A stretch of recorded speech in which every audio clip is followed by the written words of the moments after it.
Hello there. My name is Eric Glassy. I am a community pathologist in Southern California. I am part of a large pathology group called Affiliated Pathologist Medical Group. We serve over 18 hospitals and laboratories, and I am medical director for one of those hospitals. Our group is spread over 3 states. We have facilities in Oregon, Northern and Southern California, as well as in Phoenix, Arizona. I've been involved with the CAP for many, many years. I've been lucky enough to serve on a number of committees and councils. That involvement started back in 1988 when I was appointed to the Hematology and Clinical Microscopy Resource Committee. And as I do this video recording in April of 2017, I am privileged to be a governor for the college, and I'm also a trustee of the American Board of Pathology. I'm a strong advocate of digital pathology, and I've worked with whole slide image scans for over 10 years. I have given many presentations about the advantages and the challenges associated with whole slide imaging, and this second edition of the Color Atlas of Hematology has been featured in many of those talks. Working on the first edition of the Color Atlas of Hematology has been just a really rewarding experience. I had a chance to combine my love of computers and illustration and design. Just happened to have a copy here. The result was the best-selling book the CAP has ever published. 3 other atlas projects followed. The Color Atlas of Hemoglobin Disorders, which I was not an author but did the illustrations and the layout. We then have the Color Atlas of Body Fluids and Urinary Sediment, in which I worked closely with the authors and authored some portions myself, as well as did the illustrations and the layout. Now, all of these have been a collective effort. CAP staff and pathologists coming together to produce a really terrific product. But I want to particularly single out 2 people, David Blomberg and Catherine Galligan. They are dear, dear friends and wonderful collaborators. You couldn't ask for better. With the second edition of the Color Atlas of Hematology, and I have a draft copy here, we are setting an even higher standard for medical textbooks. This atlas breaks new ground. It's the first to include so many whole slide image links to virtual peripheral blood smears. There are over 100 links to fields of view that can then be expanded to the whole slide image.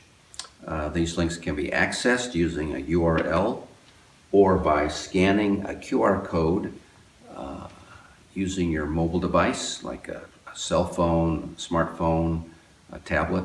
The goal of this short video is to explain how all this interactivity works and to give you some instructions on the DigitalScope viewer, how to navigate the images. I will also include some tips on using virtual smears for teaching purposes. Okay, first up, let's move to the cap.org website. Click on Contact and Support, and you'll see a link to system requirements. This shows the various requirements for proficiency testing. In general, the DigitalScope software only requires a modern browser. To find out more about DigitalScope, just type that word into the search box. It'll take you to a listing of DigitalScope links. The first one is the DigitalScope technology webpage, which shows you all of the various proficiency testing programs that rely on this remarkable viewer. And in the hematology section, you'll see we have virtual bone marrows and 2 levels of proficiency testing for peripheral blood smears and also a virtual body smear. Let's move on now to the appendix, and I've got a PDF of that, and we'll use that to demonstrate how the whole slide image software works. The first part of the appendix details how proficiency testing started with the College of American Pathologists, and this was written by David Blomberg. He also discusses the origins of the Hematology and Clinical Microscopy Resource Committee. But the page I want to focus on is the section dealing with virtual peripheral blood smears. The first page here shows how QR codes are used as a trigger to view the whole slide images on your mobile device, be it a phone or a tablet. On the next page is the DigitalScope toolbar. There are various icons here, and these will be detailed shortly. Each of these icons can enhance your viewing experience of the peripheral blood whole slide images.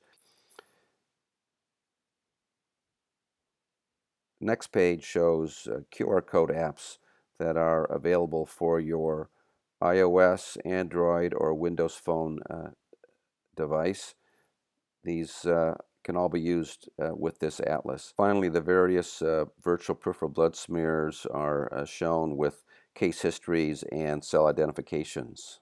Let's move on to how all this works in practice. We've got a draft copy of the atlas. We go through it and we see a number of QR code links which will allow you to view the image using the DigitalScope software.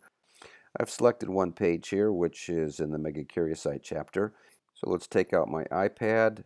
I've got a number of barcode reader apps here. I'll select one of those. This one is called Scan. I now scan the barcode in the book, and it's been captured. When the notice comes up on the screen, I click OK, and that launches the browser and the DigitalScope software. I can now see that image that was in the book in context.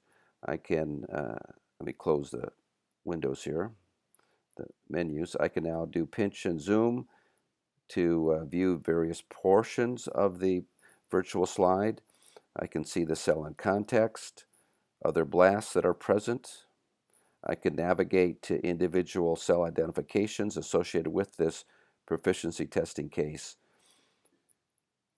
You can see this is a much richer and more educational experience.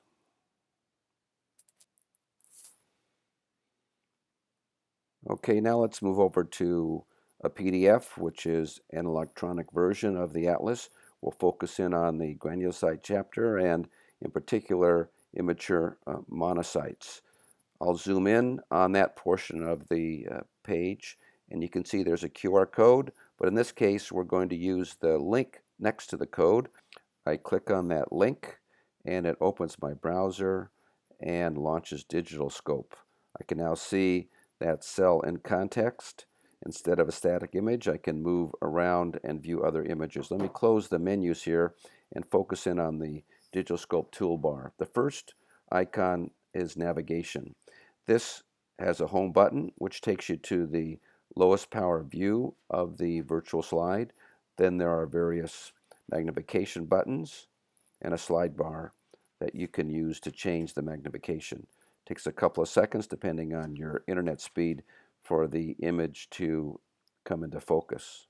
Let's close that up. The next tool is the full screen button. I click on that. A warning tells me that I'm now in full screen and I need to click on my escape key or click on the full screen icon to return to normal view. The next button deals with the case history. Clicking on that gives short history and laboratory data associated with this case. Next is the regions of interest. These are the particular challenges that are sent out with the proficiency testing evaluation. We've got myelocyte, got a couple of examples of immature monocytes, monoblasts, a toxic neutrophil seen with in the background of red cells and degenerating neutrophils. And then there's examples of nucleated red blood cells as shown in this field. And another example of a myelocyte. Let's move back to the next tool, which is image adjustment. I click on that and I've got the ability to alter the brightness of the screen by clicking on either of the two sun icons, and then clicking on the arrows returns to the default settings. Contrast can also be changed. Next is the grid tool. There are two types of grids. and they can be moved around on the screen by grabbing and moving the image beneath them. You can also change the color of the grid. I've changed it from black to red, and you can remove the grid by closing that icon. Then there's a tracker tool, which is used to navigate to different areas on the virtual peripheral blood smear. You can see there's a small red square corresponding to the field of view, and you can quickly jump from one area to another. The next tool is the measuring tool, and clicking on that icon allows me to measure the size of things on the screen.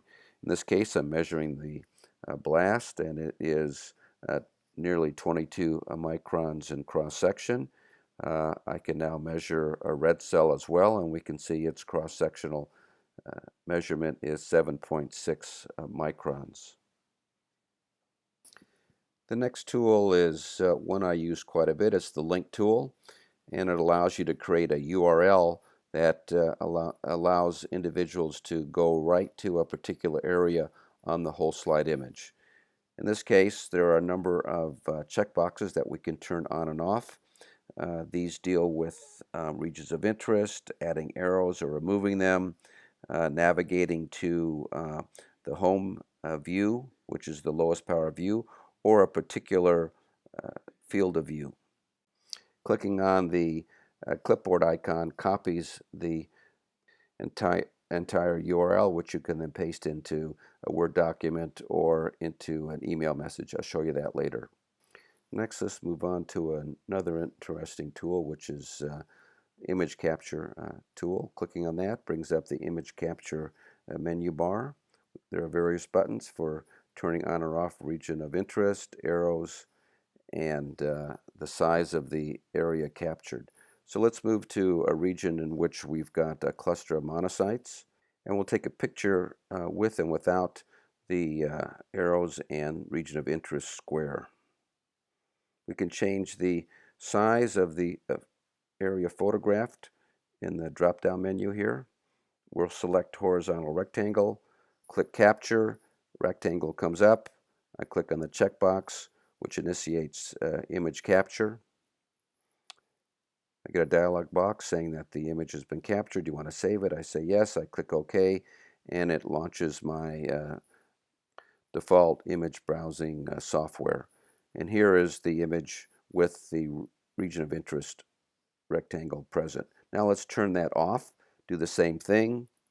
I can move the area I want to capture by grabbing the edge of the rectangle. I click the checkbox.